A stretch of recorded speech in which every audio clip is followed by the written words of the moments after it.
Okay, in this video we're going to go through the syllabus, and I'm going to try to go quickly, and I recommend that you open up the syllabus and read it more carefully on your own. Okay, page 1, we have basic information, including my contact information. I have my email here, but this is not my preferred way to be in touch. I prefer to use Pronto, more on that in a little bit, or Canvas's messaging system. I have office hours. I'm going to hold office hours using Zoom Monday, Wednesday, 5 to 6 p.m. I'm also available by appointment, and we don't have to use Zoom to meet. We can meet in any other way as well. Okay, front page is description, course level learning outcomes. The second page is more specific learning outcomes for this particular course. I definitely recommend reading through these carefully to have a sense of the kinds of skills you should expect to have or make significant improvement upon by the end of the class. Page 3, we have the tools we're going to use. So the course has a Canvas site. Everything you'll need for the course, all texts and materials, you'll find that in Canvas. I'm going to use Zoom to hold office hours, as previously stated. We're going to use Pronto messaging to stay in touch, at least ideally. Pronto is integrated with Canvas, so if you look in the global nav menu on the left-hand side, you should see Pronto at the bottom, and you can get it set up to use in Canvas, and it should be set up pretty much automatically the first time you click it. It might need to authenticate and then be good to go. There's also an app that you can download. I recommend that you get that app and put it on your smartphone and receive course messages as push notifications. In addition to one-on-one messaging, you can use Pronto to create small groups and message each other that way, which is something you might want to do in this course. We are going to use argument mapping software called MindMup. It's free. It connects to your Google Drive account. There's a tutorial that will walk you through every step of the way how to set this up and start using it, and we're going to use it a lot, FYI. Okay, so next page we have ways we'll be in touch, methods of instruction, the importance of academic integrity, and this is something that we'll address specifically as it applies to our class throughout, because we're going to do a lot of collaboration. And a lot of the stuff we'll do in this class might be an academic integrity violation in other classes. It depends on what your instructor expects as far as group work versus independent work. And we're going to do a lot on our own, but we're also going to do a lot of group work. So we'll talk about academic integrity as we go. And if you ever have questions about academic integrity, ask. It's never a dumb question. It's always worth asking. Okay, next page we have the evaluation overview, the things you're going to do for the class for credit and how much they are worth. And if we skip ahead to the next page, there's detailed descriptions of each of these categories. So as you can see from this little chart, there's something called AM tutorials that stands for argument mapping tutorials. You're going to do argument mapping tutorials for the first 3 weeks of class. That's worth 10% of the grade. Throughout the class, there will be lots of participating in discussions and peer workshop activities, giving each other feedback and collaborating on writing assignments. You'll have weekly homework. Weekly homework is essentially work that engages with readings, and it's the kind of thing that you do as part of the process of writing. So doing the homework is essential to writing the papers, and hopefully you'll find that when we get to the papers, which is the bulk of the course grade, here, green to purple, when you get to papers, if you've done the homework, that's one of the most important steps in writing the paper, is reading and engaging with sources and thinking a lot. Okay, so there will be 5 papers. The first one will be worth 5%, then there will be 3 worth 10%, and then a final paper worth 20%.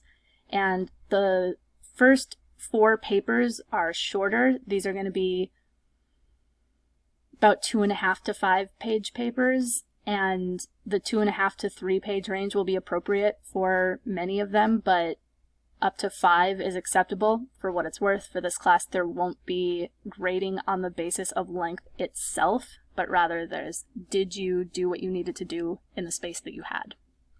And if you go over 5 pages, but it was worth doing, you get the idea. It's not about the length, it's about the content and the quality.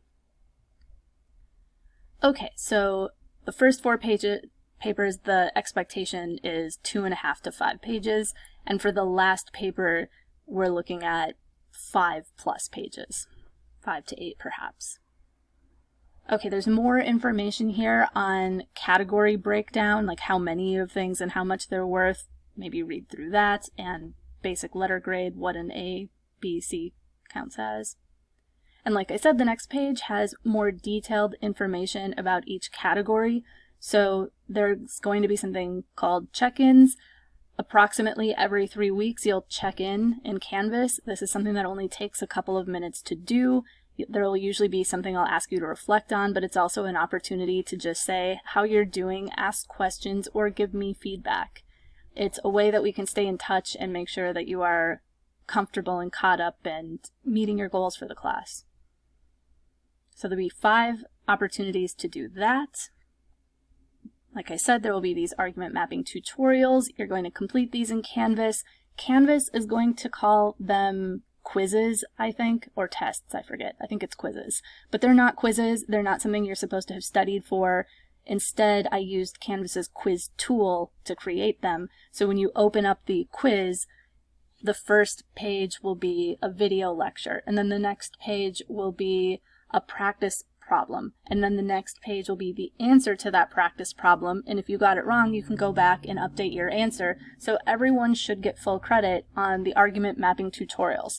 And if you miss a point randomly because you updated or clicked the wrong button and you submitted it and now you're just 1 point off and that's really annoying, I will automatically give you full credit if you're within 1 point for each of the 7 tutorials. So think of it as your anti-perfectionism rounding up policy. Okay. Participation, again, participation is worth a good chunk of the grade. You're regularly going to be doing homework, reading, doing homework, thinking about what you've read, doing short writing assignments. Mostly they'll be mapping assignments, but more on that in a little bit. And then you're going to participate, collaborate, contribute to our class discussions. So that's something you should plan to be engaging in every week. Okay, now I've got 2 sections of this class, and one is meeting remotely via Zoom instead of having a regular 3-hour block on Tuesdays, and the other is purely online with no set meeting time, and I'm trying to make this video apply to both classes, but if you are in the Zoom class Tuesday night version, participation will be primarily in our Zoom class, and if you are taking this web only, your participation will be primarily or entirely in discussion boards or doing peer review assignments, which is technically not a discussion board, but you'll see what I mean. Okay, then there's information about each of the papers. So we've got our topics, the due dates, the approximate length to expect for these various papers. There's 1 extra credit opportunity, and that will be a course eval at the end of the semester, and that's a 2% bump to your final course grade. Late work policy. This is worth reading carefully. So reading and homework assignments are due before class, or if you are taking this remotely, before you participate in discussions. The reading and homework is how you prepare to be a contributing member of the class, right? So these things are due before class. Late homework results in a 2-point deduction from your participation score. So work is worth whatever it's worth. If you complete the work, and homework is generally graded on a pass, no pass scale, or a sort of graded like check plus, check minus kind of scale. And I anticipate that most people who put in the work to complete the homework, like you really do your best to complete the homework, not like you need to be a perfectionist, but you really give it a good effort. It's going to be a full credit assignment. So homework is something that if you are consistently doing it, you can count on a very good grade. And if you do it late, you can still get a good grade on your homework, but it does affect your participation score because that means you weren't able to competently or knowledgeably participate, at least not as well as you could if you had prepared by doing the homework. Okay, papers. Papers submitted on time will receive a 10% bonus. This is not grammatically correct. forgive me, you'll receive a 10% bonus, not to exceed the value of the paper. Papers received within 1 week of the due date or time will not be penalized, but after more than 1 week, they may not be accepted. If you are in the more than 1 week late camp, it's really important to stay in touch and communicate, and maybe we can work out a plan for getting caught up. But if you can at all help it, be on time and try to never have anything more than 1 week late. And that bonus for being on time matters. Okay. And finally, check-ins. There's a grace period for check-ins. Man, another typo. I'm gonna have to go fix this after this video. There's a 24-hour grace period on late check-ins. Check-ins aren't accepted outside of the grace period. Again, there's only 5 in the class, and you've got 3 weeks. The first one you're going to do during week 1. Most people aren't going to forget about that one, but you've got 3 weeks to complete your second check-in. Ideally, you'll do it, after some time has passed. Complete that third check-in, that next check-in. And if it's late, I'll send everyone a reminder that the due date has passed, and then you have a 24-hour grace period to get it in, but after that it's not accepted. You just do the next check-in. Okay, page 7 is important dates, so be aware of the important dates. Finally, we have our course schedule. So what are we going to do in this class? Well, we're going to do a lot of writing, and we're going to talk about writing and think about writing. We're going to practice our metacognitive thinking about our thinking and our choices kind of skills.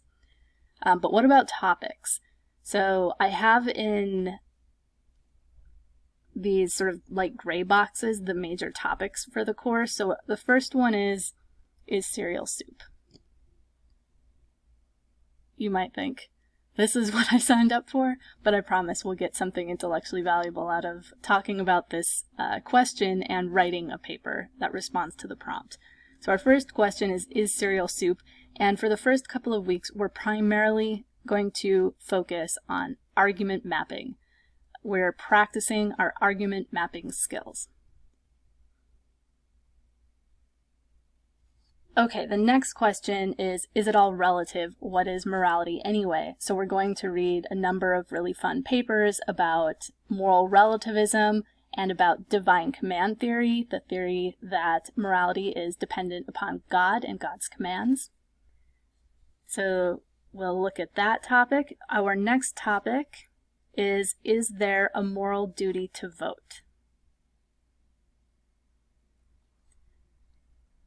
And notice that where we are in the schedule here, October coming up on November 3rd, coincides nicely with a major election. So you'll definitely have voting on your mind no matter what, and it'll be hard to forget to vote. And notice I put on our November 3rd vote ?